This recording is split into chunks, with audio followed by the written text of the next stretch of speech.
นักวัดโลกาปัตนีอยากให้ท่านปรวัติอาจารย์ได้พูดถึงสภาพพระธรรมกถึกบ้างจะได้ไหมครับเจ้าประคุณสมเด็จพระริวงศาคตยานปุณบุญนสิริสมเด็จพระสังฆราชองค์ที่ 17 อดีตเจ้าวาดวัดพระเชตุพนวิมลมังคลารามพระองค์มีสายพระเนตรอันยาวไกล70 ปีที่ผ่านมาขนบการเทศนาธรรมแบบพระธรรมกถึกสำคัญยิ่งต่อการถ่ายทอดธรรมะในยุคของผู้ฟังบางท่านตีความหลักธรรมไม่กระจ่างอ้างเอาตามประสบการณ์ของตนเป็นที่ตั้งแต่หากได้ฟังธรรมแบบสอนธรรมาสการสรุปความขององค์เทศที่ผ่านการรู้จริงจะสร้างความกระจ่างได้ในทันทีทำให้วัดพระเชตุพนวิมลมังคลารามของเรามีความโด่งดังนั่นก็เกี่ยวกับเรื่องเทคนิคหรือว่าสิ่งสำคัญที่จะต้องระมัดระวังเกี่ยวกับการเทศนาธรรมปุจฉาวิสัชนาสองธรรมาสโอ้โหไม่ธรรมดาเพราะว่าผู้ที่จะเทศสองธรรมาสได้เนี่ยต้องมีพื้นฐานการเทศธรรมาสเดียวมาก่อนจะทำให้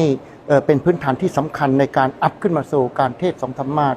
เสน่ห์ของการแสดงธรรมเทศนาแบบสภาพระธรรมกถึกไม่ได้อยู่ที่เนื้อหาจับจิตเพียงอย่างเดียวเพราะนี่คือกลวิธีการถ่ายทอดธรรมะที่แม้เนื้อหาอันหนักอึ้งก็สามารถเข้าใจได้ผ่านแบบแผนเทศนาปุจฉาวิสัชนาพระวิสุทธิวราภรณ์รองประธานกรรมการดำเนินงานและในฐานะประธานกรรมการฝึกภาคปฏิบัติพระนักเทศที่มีประสบการณ์คือผู้วางแนวทางในการฝึกปฏิบัติให้กับผู้เข้าอบรมทั่วประเทศภายหลังขึ้นสาธิตการเทศนากับพระมหาอัคคิรนัททิโตภาโสวัดพระธาตุหริพุนชัยท่านได้กล่าวว่าพื้นฐานไหวพริบจิตเป็นกุศลโวหารประทับใจ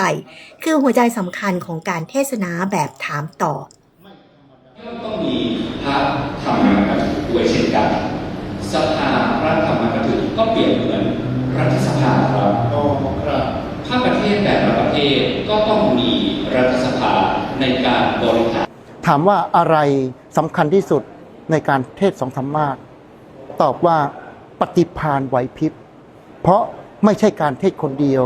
เมื่อเราถูกคู่เทศถามสิ่งนั้นสิ่งนี้มาเกี่ยวกับหลักธรรมเกี่ยวกับสิ่งต่างๆในพระพุทธศาสนาถ้าเราตอบไม่ได้เนี่ยก็จะเสียเชิงถือว่ารู้กันเพราะฉะนั้นผู้ที่จะเทศสองธรรมาสได้นั้นต้องฝึกปฏิภาณว่องไวต้องเข้าใจหลักธรรมในทางพระพุทธศาสนาและที่สำคัญอีกอย่างหนึ่งก็คือต้องได้คู่เทศที่มีศีลเสมอกันมีอาจาระเข้ากันได้ถ้าได้คู่เทศที่เหมาะสมกันเป็นคู่ดูโอรู้ใจกันการเทศก็จะสมูทสมาร์ทแล้วก็ประสบความสำเร็จได้โดยง่ายอีกเพียงไม่นานความมุ่งมั่นในเจ้าประคุณสมเด็จพระมหาเถราจารย์กรรมการมหาเถรสมาคมเจ้าคณะใหญ่หนเหนือเจ้าวาดวัดพระเชตุพนวิมลมังคลารามในฐานะองค์สภานายกสภาธรรมกถึกแห่งคณะสงฆ์ไทยรูปปัจจุบันกำลังจะสำฤทธิ์ผลคือการฟื้นการเทศนาแบบพระธรรมกถึกให้กับพระรุ่นใหม่เพื่อการเผยแผ่พระพุทธศาสนาคงความศรัทธาให้พุทธศาสนิกชนสืบไปอีกนานเท่านานโชติรัสโสยะถาสัพพิติโยวิวั